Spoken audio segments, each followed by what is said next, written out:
As we age, one of the major concerns is falling and fracturing or breaking any of the bones throughout our body because we're starting to lose bone mineral density at a 1 to 3% clip over the age of 50. This is going to drastically increase your risks of breaks, especially when you're getting up into your 70s or 80s and you've lost 20, 30, 40% of your bone mineral density. You can start to develop something called osteoporosis, which is an actual disease. It's something that where you could cough and cause your ribs to break. We need to really start to become aware of this and start doing things to improve our bone mineral density now. If you have any parents or grandparents, then you know how risky it can be for them if they fall or break something. There is a nearly 20% increase in all-cause mortality for people over the age of 55 for the next 10 years. That is a tremendously large amount of risk you're taking on from just one singular fall that you may not even break something. So these falls can lead to you losing your own personal self-confidence of not being able to do the things, which is then going to decrease your daily activity, which we know as we age, we need to be doing as much daily activity as possible. Otherwise, we're going to lose it. It's just a snake eating its own tail as you snowball into worse and worse health each and every year. On top of falling and breaking hips, with this lower activity from the loss of confidence or from being bedridden because we did break something, we run the higher risk of the four diseases of civilization: heart disease, type 2 diabetes, cancer, and neurodegenerative diseases. One last scary fact before we get into breaking down each of the four things is nearly 70% of all 80-year-olds have osteoporosis,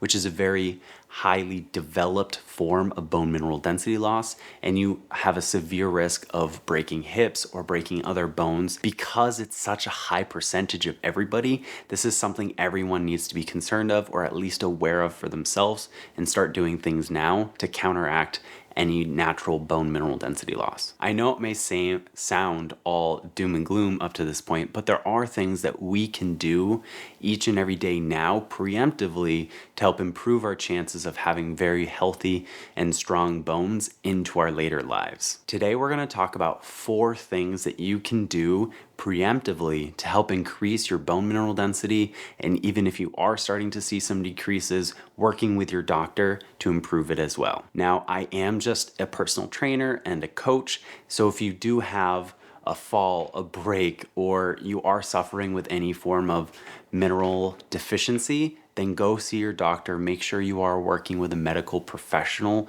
to get that checked out. This channel is all dedicated to my personal growth, my personal journey, working with clients, and in my own life to improve. So make sure you hit that subscribe button. So let's break down the 4 basic things. Number 1, it's going to be heavy weight training. Number 2, it's going to be making sure you have a balanced, nutritional, mineral-based diet. Number 3, it's protein. That's a little unconventional, but I'll talk about it in a bit. And number 4, it's going to be working on your balance and stability training. So let's get into the things that you can do today to help combat the inevitability of losing your bone mineral density. Number 1, as I mentioned, is lifting heavy weights. And this is going to be relative to where you are. More weight than what you walk around with on a regular basis. This is one of the best ways that we can directly impact the regrowth and the strengthening of our bones. Our bones are going to respond to the pushing and pulling effect that we do through lifting heavier weights and through doing physical exercise. And running or walking is not generally enough to help promote this signal to our bones, so we do need to be adding resistance. If you are new to the gym or you are already starting to develop bone mineral loss, then this is something that you need to start very slowly doing. Working up through body weight exercises up into adding more and more weight, working with a fitness professional or a movement professional. This is going to help keep you safe. It's going to help ensure that you're doing things properly and you are going to get the most bang for your buck for time in the gym. Something that I constantly try to remind my clients is working out and the different exercises I do with them are all different skills that they need to develop. You're not going to be an expert at any singular skill the moment you add it on. If you're going to go do a sport for the first time, you don't expect to be the best. So take your time, really try to focus on learning the movement before you're starting to add weight. We have time at this point, so we can gradually build up the resistances and the forces on our bones. Number 2, we need to start consuming the right kinds of minerals. Bones are made up of nearly 70% of minerals, so making sure we consume enough of the important minerals through our diet, make sure that we have the building block to keep the rigidity within our bones. If we are mineral deficient, our bones can be very spongy and soft, and that runs the risk of not doing what bones do, which is keep you rigid, vertical, and safe from breaks. Calcium is a vital mineral that we need to consider when we're trying to keep bone healthy, but we also need to consider vitamin D when we are taking calcium or consuming calcium. Foods like milk naturally comes with vitamin D, but with a lot more people being lactose intolerant or starting to stay away from milk and dairy products, we may need to start to supplement or find other sources of calcium that may or may not have vitamin D. Vitamin D works in our body to help improve the absorbency of the calcium into our body. Calcium is a very large molecule, so without this vitamin D, our body is most likely going to excrete it out through our stool, and you're not going to be getting any of the benefit of whatever calcium you are supplementing. Foods like fortified orange juice, dark leafy greens, and most seeds have pretty good levels of calcium. The RDA for calcium is about 1,000 milligrams. I'm going to run through an example today of what hitting 1,000 to 1,500 milligrams would look like. 2 slices of whole grain bread, 2 slices of any form of cheese, about 1 cup of broccoli, 2 glasses of mineral water. It's a great way of getting various different types of mineral with a little bit more flavor than regular water. It's something that I like to add into my diet just to kind of mix up the monotony of just plain water. And about 200 gram bowl of yogurt would give you about the 1,000 to 1,500 milligram calcium. Now, that's just an example. There are a multitude of different ways that you can actually go about hitting your calcium targets, and if you are supplementing, it would look a little bit different. I also want to talk about magnesium. This is not something most people think about when they're thinking bone mineral density, but it is a big part of our bones, and it's something that most people are deficient in. Again, this is a very safe mineral that we can supplement with, and there are a multitude of different types of magnesium that we can supplement with. These are 3 types of magnesium that I typically talk to my clients about and start to lead them towards, but really all of these different formulations for magnesiums is just trying to improve the bioavailability of the magnesium, so it doesn't really matter. It's really what's ever in your budget, whatever you can find. Magnesium L-threonate, magnesium glycinate, and magnesium malate.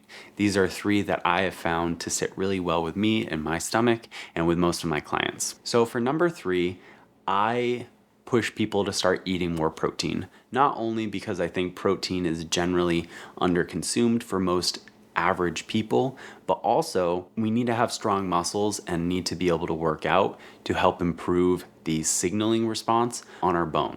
So we need to have protein in order to fuel our muscles and to fuel our workouts and to fuel improving our musculature. It only makes sense that we consume a little bit more protein than what you were previously to help facilitate starting to lift heavier and heavier weights. There are so many people that are arguing over how much protein to eat or what's a good source of protein. Frankly, I believe in a well-balanced diet.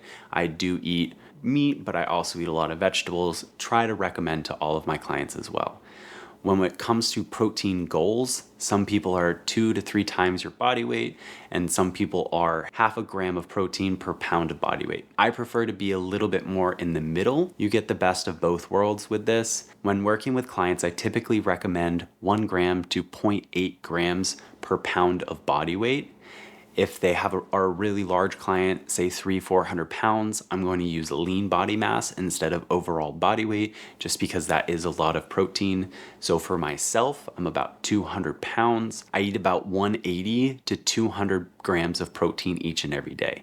I usually lean more towards the 200 purely because I just like protein. Protein, as I've mentioned in the beginning, is not going to directly improve our bone mineral density, but it is going to help feed a better signal to our bones to start to regrow and improve their strength over time. The last thing I want to talk about today is improving our balance. If we don't fall, if we're able to stay on 2 feet more often than not, then we have a much lower risk of falling and breaking our hips or breaking any bone. Balance is something that I include in each and every one of my clients' programs, regardless of their age or their ability. The good thing with balance is you can scale it dependent upon the client's ability. So you can use unstable surfaces. You can use a lot of different techniques and tactics to make it more or less challenging depending on where the client is. It's not always a major focal point of the programs with clients, but it's always included. If I'm working with a 32-year-old who's generally healthy, it's going to be far less of an important aspect of the program versus a 70-year-old who is not really healthy and is already unstable. It's going to be a little bit more of an important feature in their program. Some of my favorite balance drills that I do with my clients is the drinking bird. I love this exercise because it really challenges the client's single leg balance. It's very challenging and complex in terms of also where their body is positionally in space. So they get really good body control, they get really good balance, and they're working on a little bit of hip flexibility, hip stability, and mobility. There's a couple different ways that you can regress this. You can put a chair in front of them to help them hold on and balance themselves, or you can decrease the range of motion. This is one of the more complex movements that I do, but it's something that I really try to push most of my clients into doing eventually. Another very common movement, and it's kind of the basis of all stability training and balance training in my eyes, is the 3 progressions of single leg balance. So we have one leg on a stable surface as the ground. We have one leg on a semi-soft surface like a balance pad where it's a little squishy, but you, generally speaking, you're pretty stable.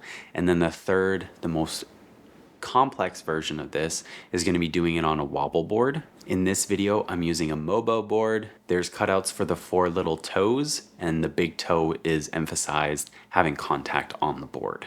It's something that I got when I was really into running and trying to improve my single leg stance and pressing through my big toe. While doing balance training, as you can see in these videos, I'm doing them barefoot.